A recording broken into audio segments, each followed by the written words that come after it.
ঈমানওয়ালা যদি ঈমানের পাওয়ার আপনার সিনার মধ্যে থাকে, সত্য কথা বলবেন। আজও বর্তমানে আবু লাহাবের প্রেতাত্মারা আছে না নাই? জোরে বলেন, আছে না নাই? আজও সত্য কথা বলা যায় না।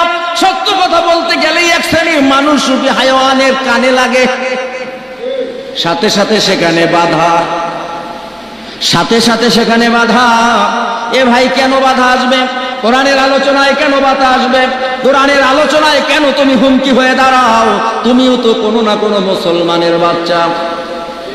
কথা বলে, তাহলে কেন আজকে মুসলমান রূপী, মুসলমান নামধারী লোকগুলো কলেমার আওয়াজ শুনতে পারে না, ইসলামের কথা শুনতে পারে না, নবীর কথা শুনতে পারে না? আসল কারণটা কোন জায়গায়? আসল সমস্যাটা কোন জায়গায়? মুসলমান দিলের কান লাগান।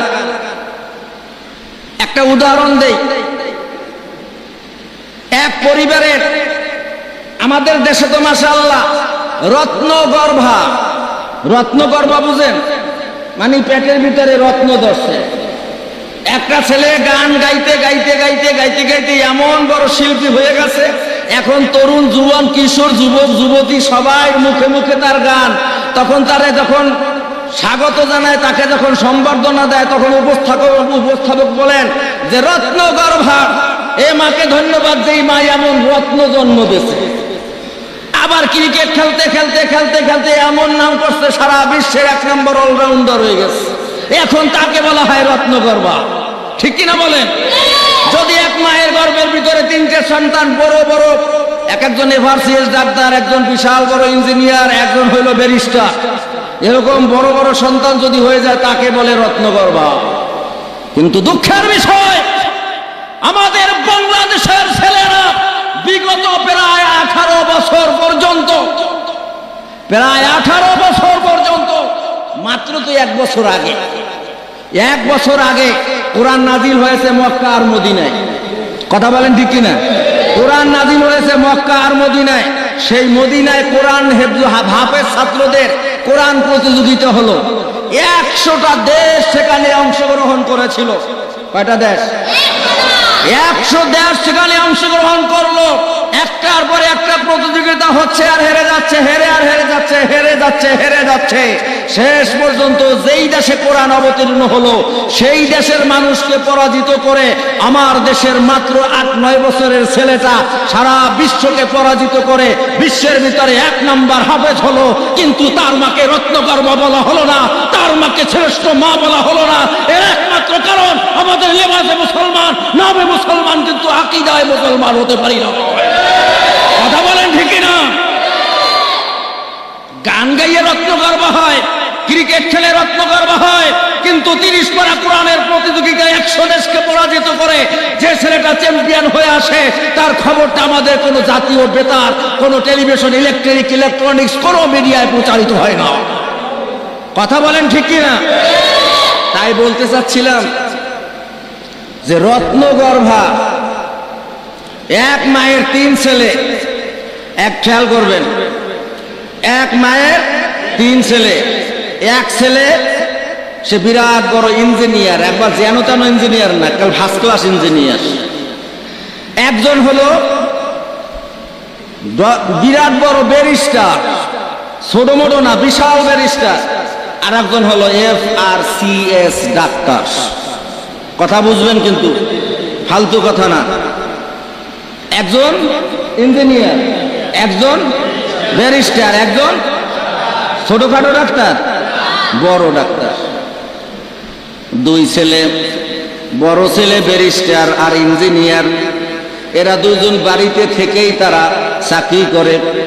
ছোট ছেলেটা হইল ডাক্তার, সে দূরে থাকে, সরকারি চাকরি করে। মা হঠাৎ করে অসুস্থ হয়ে পড়লো। এ ভাই, দিলের কান লাগান। হঠাৎ করে মা অসুস্থ হয়ে পড়লো। এখন কি তার ওই 2 ভাইয়েরা, তার ভাই ডাক্তার, এই জন্য মাকে নিয়ে বসে থাকবে, নাকি ডাক্তারখানায় যাবে? যাবে না? যেন তেন হাসপাতালে যাবে না, ভালো বিলাসবহুল হাসপাতালে যাবে। হাইফাই হাসপাতালে গেছে। বলে, মা গো, আপনার সমস্যা কি?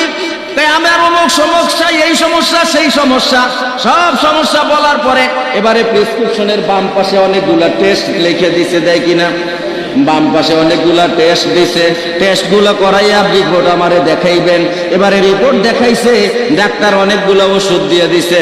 মাশাআল্লাহ, ওষুধ খাওয়ার পরে পেটের ব্যথাও কমে গেছে, আগের চাইতে অনেকটা ভালো আছে। এদিকে হঠাৎ করে ওই ছোট ছেলে MBBS ডাক্তার, সে খবর পাইছে মা অসুস্থ। এবারে চাকরি বাকরি ফালাইয়া এই সন্তান বাড়িতে চলে আসছে, দরজায় দাঁড়াইয়া ডাক দেয় মা। ডাক শোনার সাথে সাথে মা বুঝতে পারছে এটা ইঞ্জিনিয়ার ছেলে না, এটা ব্যারিস্টার ছেলে না, এটা আমার FRCS ডাক্তার ছেলে। ঠিক না বলে? কেমনে বুঝলো? কারণ আল্লাহ তাআলা এমন একজন স্রষ্টা, দুনিয়ায় 1000 কোটি মানুষ তৈরি করেছেন, আর প্রত্যেকটা মানুষের কণ্ঠ আল্লাহ আলাদা আলাদা বানাইছে। ঠিক না? এবারে ডাক্তার ছেলে করে এসে বলে মা তোমার অবস্থা কি? এখন আল্লাহ দিলে ভালো।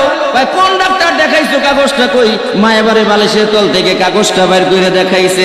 দেখে মাগো তোমরা তো অনেকগুলো টেস্ট দিয়েছে, দেখা যায় টেস্টের রিপোর্ট গুলো কই? এবার কয় ওই যে তোষকের নিচে রিপোর্ট গুলা। এবারে ডাক্তার ছেলে রিপোর্ট গুলা বাইর কইরা সবগুলা দেখতেছে। অবশেষে দেখে একটা ফিল্ম চেনেন না, এক্সরের যে কালো এটা কাগজটা, এই কালো এক্সরে কাগজটা বের করে এরকম লাইটের দিকে দেখে ভাই মা তোমার তো একটা সমস্যা হয়ে গেছে। কয় বাবা কি সমস্যা? কয় মা গো তোমার তো গল ব্লাডারে পাথর হয়ে গেছে। কি হয়েছে? পাথর হয়েছে। এখন আপনার কাছে আমার প্রশ্ন, এ ভাই উদাহরণটা আমি আপনাদেরকে শুধু খালি গল্প শোনাবার জন্য বলতেছি না, যদি খেয়াল না করেন সামনের কথা বুঝবেন না। এবারে যেই ফিল্ম দেখা, যেই এক্সরে রিপোর্ট দেখা ডাক্তার ছেলে ধরে ফেললো এক নজরে যে মা তোমার গলব্লাডারে পাথর হয়েছে। এই একই রিপোর্টটা, এই একই এক্সরে কপিটা ইঞ্জিনিয়ার ছেলে কয়েকবার দেখছে, ব্যারিস্টার ছেলে কয়েকবার দেখছে, কিন্তু তারা ওর মধ্যে সমস্যা ধরতে পারে নাই। কথা বলেন, পারছে? কেন? তারা কি লেখাপড়ায় কম? তাদের যোগ্যতা কি কম? না, তাদের যোগ্যতা কম না, কিন্তু ওটা জানতে হলে তাকে ডাক্তার হতে হবে। কথা বলেন ঠিক কিনা? গলব্লাডারে পাথর হয়েছে এটা যেমন ইঞ্জিনিয়ার জানতে পারে না, গলব্লাডারে পাথর হয়েছে এটা যেমন ব্যারিস্টার জানতে পারে না, এটা জানতে হলে ডাক্তার দরকার। ঠিক তেমনি ভাবে ওই সমস্ত মুসলমান রূপী হাইওয়ানেরা যারা মুসলমান হইয়া নবীর বিরুদ্ধে কথা বলে, কোরআনের বিরুদ্ধে কথা বলে, ওদের একটা মাত্র কারণ ওরা শিক্ষিত হয়েছে। কিন্তু তথাকথিত শিক্ষিত হয়েছে একমাত্র মানুষ তখনই মানুষ হতে পারে যখন তার ভিতরে আল্লাহর কোরআনের শিক্ষা আসে। জোরে বলেন ঠিক কিনা? কোরআনের শিক্ষা না আসলে সে কোনোদিন মানুষ হতে পারে না। কথা বলেন ঠিক কিনা? আজকে আপনার ছেলে, আপনার আর্থিক অবস্থা ভালো আছে, আপনি ইংলিশ মিডিয়াম স্কুলে পড়াইছেন, ইংলিশ মিডিয়াম স্কুলে পড়ে SSC পাস করছে, এরপরে কলেজে ঢুকছে, কলেজ থেকে সে পাস করে ইউনিভার্সিটিতে গেছে, ইউনিভার্সিটি থেকে পাস করে সে এখন বিরাট বড় ডক্টরেট উপাধি আনার জন্য দেশের বাইরে গেছে। এখন সে বিরাট বড় ডাক্তার হয়ে আসছে। জীবনের প্রায় 30-35 বছর পর্যন্ত শুধু খালি লেখে পড়াই কাটাইছে। এই ছেলে কোনোদিন কোরআন কি হাতে নেওয়ার সুযোগ হয় নাই, এই ছেলে নামাজ কি কোনোদিন পড়ে দেখার সুযোগ হয় নাই। এইরকম ছেলেরাই মুসলমানের ঘরে জন্ম নিয়া ইহুদি আর খ্রিস্টানের দালালি করে। ঠিক কিনা বলে? আর তার বাস্তব প্রমাণ হলো আল্লাহ রাসূল যখন কুরাইশ বংশকে ডেকে বলল, কুরাইশ বাহিনী, আমার বংশের লোকেরা শোনো, আমি যদি বলি তোমাদেরকে উপর আক্রমণ হবে সকালে বা সন্ধ্যায়, তোমরা কি বিশ্বাস করবে? তারা বলে অবশ্যই বিশ্বাস করব, তুমি তো আলামিন, চির সত্যবাদী। তাহলে আমি সেই আলামিন বলতেছি, আমি পয়গম্বর রূপে প্রেরিত হয়েছি। তোমরা যদি আল্লাহকে না মানো, আমাকে নবী বলে স্বীকার না করো, তাহলে অবশ্যই তোমাদেরকে জাহান্নামের আগুনে নিক্ষিপ্ত করা হবে। সাথে সাথে আবু জাহেল, সাথে সাথে আবু লাহাব বলে, এই কথা বলার জন্য বুঝি তুই আমাকে ডাকছো? তুই ধ্বংস হ। আচ্ছা বলেন তো ভাই, আজকে বর্তমানে এই প্রেক্ষাপটে বাংলাদেশের জমিনে এইরকম আবু লাহাবের প্রেতাত্মা ভুরি ভুরি আছে না নাই? যাদের সামনে কোরআনের কথা বললেই তাদের মেজাজ গরম হয়ে যায়, আছে না নাই? কোরআনের কথা বললেই তাদের মেজাজ গরম হয়ে যায়। তারপরও ওদের খারাপ লাগে না, শুধু হেলতেছে আর দুলতেছে, হেলতেছে আর দুলতেছে। এ ভাই খেয়াল করেন, দিলের কান লাগান। আল্লাহ রাব্বুল আলামিন খোদার আসমানি গ্রন্থ তেলাওয়াত আমার পয়গম্বর করতেছে, পয়গম্বরের তেলাওয়াত চলতেছে, আর বিশ্বের এক নাম্বার জাদুকরের ভাবে হেলতেছে আর দুলতেছে। আল্লাহ রাসূলের তেলাওয়াত চলতেছে, হঠাৎ করে পয়গম্বর দেখে বিশ্ববরণ্য জাদুকরের চোখ দিয়া টপ টপ করে পানি পড়তেছে। আল্লাহু আকবার, আরো জোরে বলি আল্লাহু আকবার। বিশ্ববরণ্য এক নাম্বার জাদুকরের চোখ দিয়া পানি পড়তেছে। মুহাম্মদুর রাসূলুল্লাহ সাল্লাল্লাহু আলাইহি ওয়াসাল্লামের তেলাওয়াত শুনে বিশ্ববরণ্য জাদুকরের চোখ দিয়া পানি ঝরতেছে। পয়গম্বর তেলাওয়াত বন্ধ করে দিলেন। এমন সময় বিশ্বের এক নাম্বার বরণ্য জাদুকর বলে, ও মুহাম্মদ, তেলাওয়াত বন্ধ করো না, আমি বিশ্বের এক নাম্বার জাদুকর, আমি ঘোষণা করলাম এটা কোনোদিন জাদু বিদ্যা হতে পারে না। কে সাক্ষী দেয়? কে? বিশ্বের এক নাম্বার জাদুকর বলে, হে মুহাম্মাদুর রাসূলুল্লাহ, আমি ঘোষণা করলাম আমি বিশ্বের এক নাম্বার জাদুকর, আমার চাইতে বড় কোনো জাদুকর আর নাই। আমি তোমার মুখে যা তেলাওয়াত শুনলাম এটা কোনোদিন জাদুবিদ্যা হইতে পারে না, এটা সত্যি আল্লাহর কালাম। তাহলে কোরআনের তেলাওয়াত শুনে আবু জাহেল তারে ভাড়া কইরে আনছে টাকা দিয়া, পয়সা দিয়া, কিন্তু সে বেচারা কোরআনের তেলাওয়াত শুইনা মুসলমান হয়ে গেছে। আর আমাদের দেশের কিছু মুসলমান নামরূপী হায়ওয়ান আর জানোয়ার আছে, ওরা মাইক বন্ধ করে দেয়, ওরা মাইকের তার কেটে দেয়। গেল বছর সিরাজগঞ্জ বাস টার্মিনালে আমার মাহফিল, রাত্র 12টা যখন বাজলো, আস্তে আস্তে সাউন্ড কমতেছে। আমার স্টেজের দুই পাশে দুইটা সাউন্ড বক্স, একটা বন্ধ হয়ে গেছে। আমি জিজ্ঞেস করলাম ব্যাপারটা কি, এতক্ষণ পর্যন্ত এত সাউন্ড ছিল, এখন কমে গেল কেন? কয় হুজুর, কর্তৃপক্ষ মাইক বন্ধ করতে করতে করতে আমাগো 60টা হরেনের একটাও এখন আর কালেকশন নাই। কোরআনের আওয়াজ রাত 12টার পরে শুনলে ঘুমের ব্যাঘাত হয়। এ ভাই কথা বলেন, কোরআনের আওয়াজ যদি রাত 12টার পরে কানে যায় ঘুমের ব্যাঘাত হয়, কিন্তু যাত্রা গানে রাত 12টার পরে কনসার্ট যদি রাত 3টা পর্যন্ত হয় তাতে ঘুমের ব্যাঘাত হয় না। ঠিক কিনা বলেন? এইগুলা যারা করে ওরা মুসলমানের বন্ধু না শত্রু? এইগুলা যারা করে ওরা কোরআনের বন্ধু না শত্রু? ওরা হইল আবু লাহাব আর আবু জাহেলের উত্তর সুরি। ঠিক কিনা বলেন? যখন আল্লাহ রাসূল দাওয়াত দিলেন, ও চাচা, ও আমার বংশীর লোকেরা, আমি তোমাদের কাছে পয়গম্বর হিসেবে আবির্ভূত হয়েছি, তোমরা আমাকে নবী মানো আর আমার আল্লাহকে তোমরা আল্লাহ বলে স্বীকার করো, নইলে তোমাদের যা শাস্তি ভোগ করতে হবে। তখন সবাই রাগে বেগে গেল, আর তারা রসুলের উপরে অভিসম্পদ দিতে লাগলো। বলেন নাউজুবিল্লাহ। সুতরাং ভাই, আমরা কোরআনের পক্ষে না বিপক্ষে? জোরে বলেন। আপনি যদি কোরআনের পক্ষে থাকেন তাহলে কোনোদিন আপনি এই কাজ করবেন না। যারা কোরআনের কথা বলে তলে তলে আবার তারাই কোরআনের বিরোধিতা করে, এদের উপদি আপনি কি দিবেন? উপরে কোরআনের বন্ধু, তলে তলে কোরআনের ক্ষতি করে, এরা হইল নাম্বার 1 মুনাফিক। কথা বলেন ঠিক কিনা? তাই বলতেছিলাম, আবু জাহেল কয়, কি রে তোরা এখানে? কয়, নেতা কথা আসতে কন, আপনি আইছেন কেন? আসলে কি যে বলবো, মুহাম্মাদের কি তেলাওয়াত করে, তেলাওয়াত এত সুন্দর, এত মধু যে আমি আর না এসে পারলাম না। সবাই বলে একই কথা, যে আমরাও তো সেই একই কারণে না শুনে আর থাকতে পারলাম না। দ্বিতীয় রাতের ঘটনা, নেতায় খুব ভালোভাবে শাসন টাসন করে দিছে, খবরদার এই কাজ যদি আমরা করি আর আমাগো অনুসারীরা দেখে, আমাদের চেলা চামুন্ডারা দেখে, তাহলে আর নেতা বলে দাম দিবে না, খেতার মধ্যে ঢুকিয়ে দিব। এই পাগলামি আর করিস না।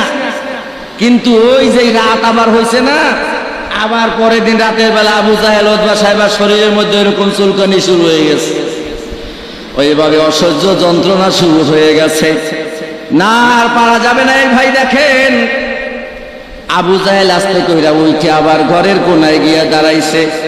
অন্যান্য নেতারা ওই রকম গিয়া রাসূলুল্লাহর তেলাওয়াত শুনতেছে।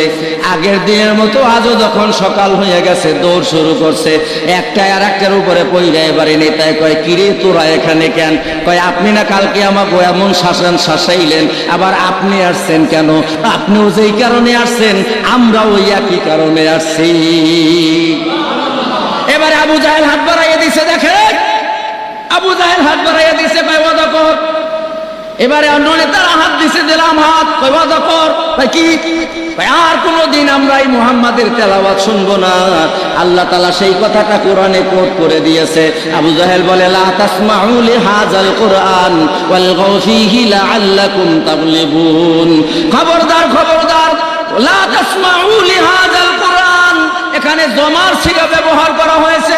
তোমরা শুনিও না, তোমরা শুনবে না। লা তাসমাউ লিহাযাল কুরআন, তোমরা এই কোরআন শুনবে না মানে কোরআনের তেলাওয়াত শুনবে না, কোরআনের ওয়াজ শুনবে না, কোরআনের তাফসীর শুনবে না। যাত্রা গানে যাও সমস্যা নাই, নাটক দেখো সমস্যা নাই, স্টার জলসা দেখো সমস্যা নাই, শুধু ওয়াজে গেলে 44 দ্বারা। কথা বলেন ঠিক কিনা? লা তাসমাউ লিহাযাল কুরআন। আমি পরিষ্কার ভাবে আল্লাহর ঘর মসজিদে সাক্ষী রেখে বলে যাই, যারা এই রকম কথা কোরআনের মাহফিলে বাধা দিবে, যারা নবীর বিরুদ্ধে কথা বলবে, আলেম ওলামার বিরুদ্ধে, তালেবুল ইলমের বিরুদ্ধে কথা বলবে, আপনি ধরে নেন ওরা প্রত্যেকটা আবু জাহেল আবু লাহাবের প্রেতাত্মা। ঠিক কিনা বলেন? কোন আল্লাহর বান্দা, কোন নবীর উম্মত এভাবে বলতে পারে না। আবু জাহেল বলতেছে, লা তাসমাউ লিহাযাল কুরআন, খবরদার খবরদার তোমরা কোরআন শুনবে না। ওয়ালগাউ ফীহি লাআল্লাকুম তাগলিবুন। আবু জাহেল কয়, শুনবা তো নাই, শুনবা তো নাই, বরং যেখানে কোরআনের তেলাওয়াত হবে সেখানে তোমরা হট্টগোল গন্ডগোল করো। কে কয়? কে কয়? আবু জাহেল। লা তাসমাউ লিহাযাল কুরআন ওয়ালগাউ ফীহি লাআল্লাকুম তাগলিবুন, শুনবা তো নাই, হট্টগোল গন্ডগোল করবা, লাআল্লাকুম তাগলিবুন, যাতে তোমরা বিজয়ী হতে পারো। আমি বলতে চাই ভাই, আবু জাহেল কি বিজয়ী হয়েছিল? আবু জাহেল বিজয় হতে পারে নাই, বরং কোরআনের অগ্রযাত্রায় অব্যাহত রয়েছে, কিয়ামত পর্যন্ত অব্যাহত থাকবে। এই কোরআনের অগ্রযাত্রা কেউ ঠেকাতে পারে নাই, কোনোদিন পারবে না।